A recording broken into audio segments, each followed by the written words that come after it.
Hi, everybody. It's Rich from News Radio WRVA. It is a Monday. We're getting ready for Richmond's morning news brief. There you go. That's the outline for the show today. I've got a big show for you planned this morning. So my guest list is rather impressive. Of course, everybody talking about and rejoicing that our downed U.S. Airman was found and returned. A daring rescue to get him took place, and they brought him back.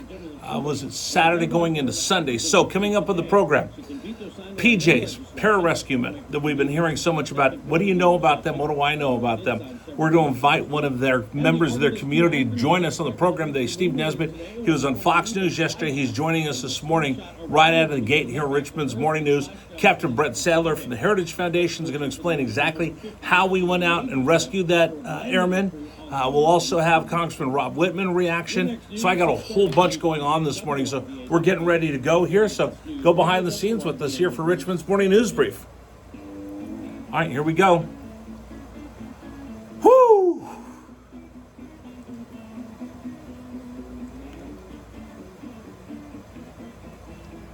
At 6:03, welcome. It is Richmond's Morning News on this Monday, March 6th. Thank you for joining us the day after Easter. I hope everybody was able to spend time with their friends and loved ones, or at least, if not, reach out, talk to them as well. I spent time with my family here in Richmond. Hope you did as well. Again, thank you for joining us this morning on Richmond's Morning News. Super Dave Ayler behind the glass, our executive producer today.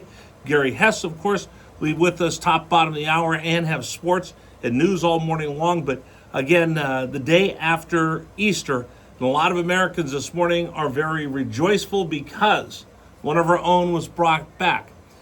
As we were going into Friday, into Saturday, into the weekend, the news came down that one of our Air Force jets were shot down over Iran. 2 airmen escaped, and they parachuted to what we were hoping was safety. One was found immediately. The other was still lost as we left the air Friday and then into Saturday. All eyes were watching, and I'll be honest with you, I was starting to get a little annoyed with all the negative Nellies and everybody on cable news. When are they going to identify the family? How are they going to tell the family and the loved ones about this tragedy? And I kept thinking to myself, you know what? We've got some of the most elite people in the world that are going to try to bring him back alive. We don't leave our servicemen behind, and they're able to get him.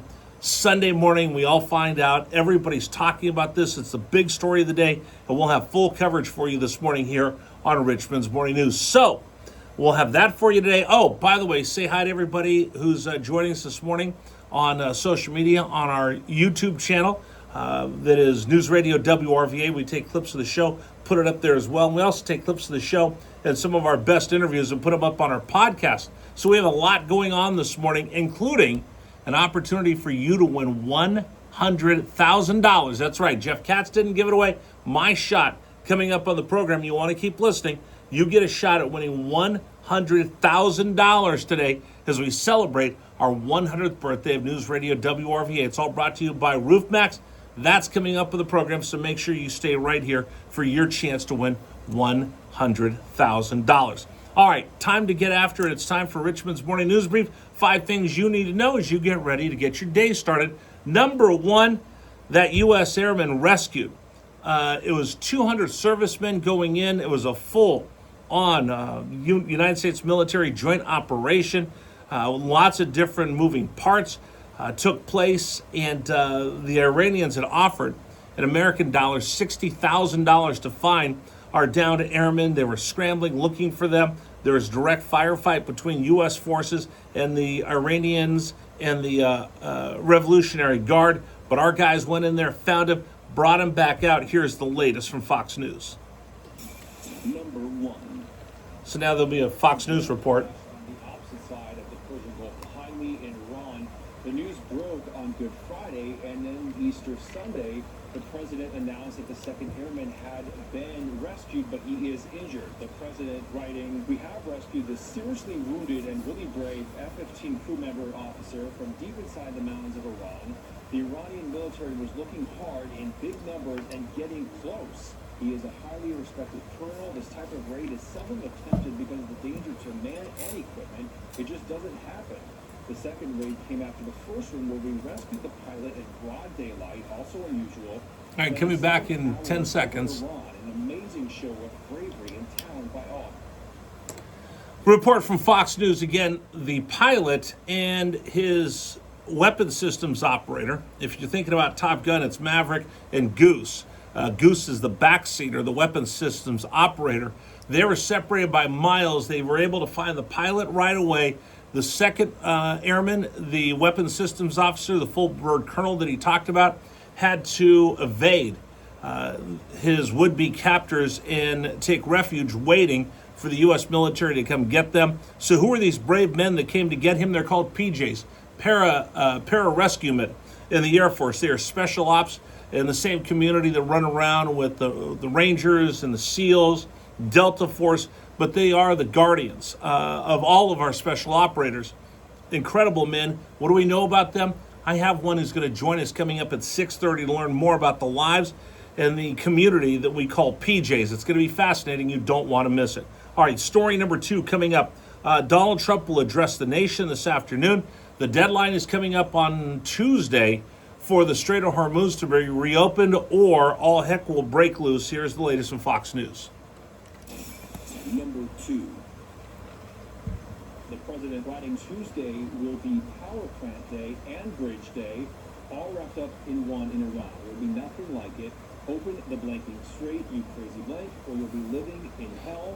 Just watch. Praise be to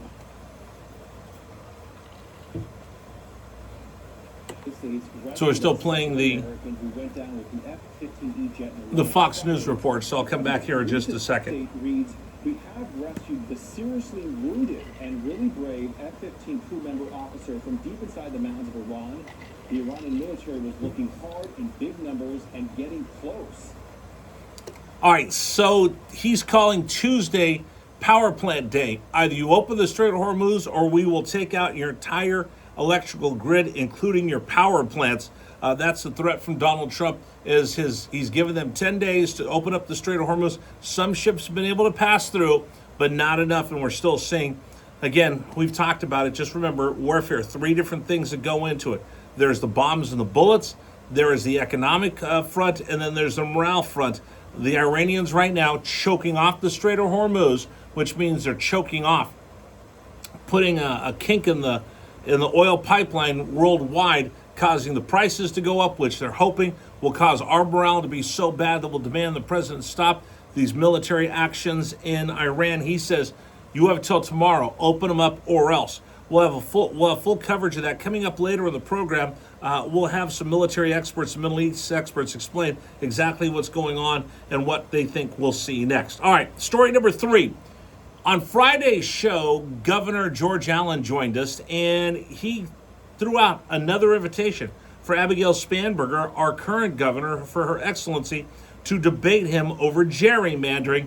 Here's what it sounded like. Take a listen. Here's what it sounded like on Friday with Governor Allen. We'll play the bit of the show from Friday. At any rate, I'm sure the governor may have some answers to that, but I think it's important for the voters on something that is so really vital to representative democracy that they hear virtual debate. People can get on their laptop or their PC. So he came on, he asked her to debate. She said no, she's too busy reviewing bills. He goes, fine, then we'll do it virtually after you're done. And I said, hey, I'll facilitate it. Here we go. And you'd hear both sides of it, and I think it would be very beneficial. Still no word back from Governor Spanberger if she'll accept the invitation for a debate with Governor Allen over the merits of the redistricting bill. Early voting going on right now, and a couple polls have come out that say that the yes votes are just a little bit above the no votes, but that's $40 million spent plus by the Democrats and proponents of the vote yes for gerrymandering. $40 million, and raise your hand. Have you seen one of those ads in the last 24 hours? I've seen countless ads. So right now, with $40 million spent saying vote yes, right now they have just a little bit of an edge. Even with that huge investment into the Commonwealth, we'll wait to see whether the governor will take up George Allen's invitation to have a debate. And again, I'll facilitate the whole thing. We'll run it virtually. We'll send them both the link, and whoever she chooses to be the moderator, click here, click here, click here. We'll put it on the News Radio WRVA YouTube channel for everybody to watch for free. Still waiting on a response back from Governor Spanberger. All right, story number 4, CarMax Park. Tomorrow is coming up. Tomorrow is today, because CarMax Park will open on Tuesday. Richmond's waiting so long for this. Number 4. Now we're playing Take Me Out to the Ball Game. All right, we'll broadcast live tomorrow from CarMax Park beginning at 6 a.m. We will give you a little flavor, a little sneak preview. I've been on a private tour of the park. I will tell you this. I've worked at some of the best baseball stadiums in America. I've worked at some of the worst baseball stadiums in America.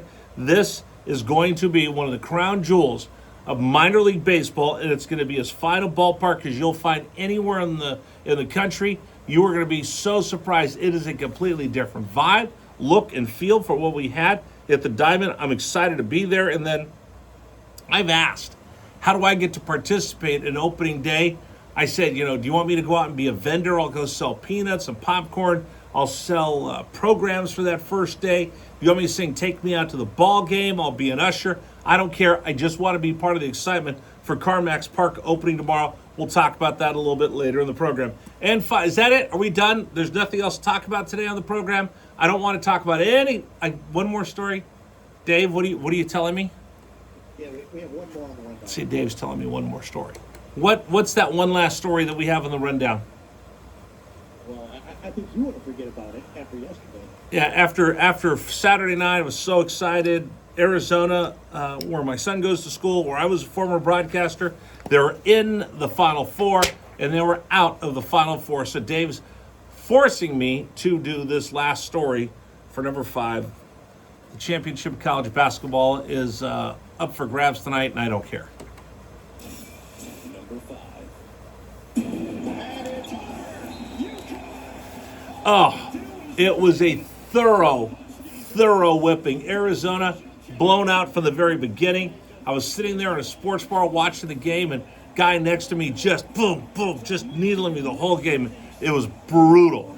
It was brutal. Awful. But I'm still proud of Tommy Lloyd and the Arizona Wildcats. They did really, really well. But Michigan is a beast. All right, here we go. Yeah, it was an ugly beatdown. Michigan just took it to Arizona. UConn advances as well. They'll take on each other tonight for the national championship, and I'll be going to bed about 7 o'clock because I don't want to watch any of that. And I was at a sports bar this weekend, Dave. There's a guy next to me. I'm red, white, and blue Arizona. I've been bouncing off the walls for 2 days, actually for the week, waiting for it. And Arizona just got run off the floor. They just got decimated. And the guy next to me was just unmerciful in his cheering for Michigan. And I'm like, I want to throw him through that plate glass window like Charles Barkley. I had to keep my mouth shut. There's video cameras and everybody's got a cell phone. Like, I was so upset. But hats off to Michigan. They are beasts. They'll take on UConn tonight for the national championship. By the way, UCLA won the women's Final Four last night. They won the championship. So congratulations to the Bruins of the Big Ten. Still kind of weird to say that. All right. Coming up in the program, what are para-rescuemen? We'll find out from one of their own joining us here coming up at 6:30. Real quick,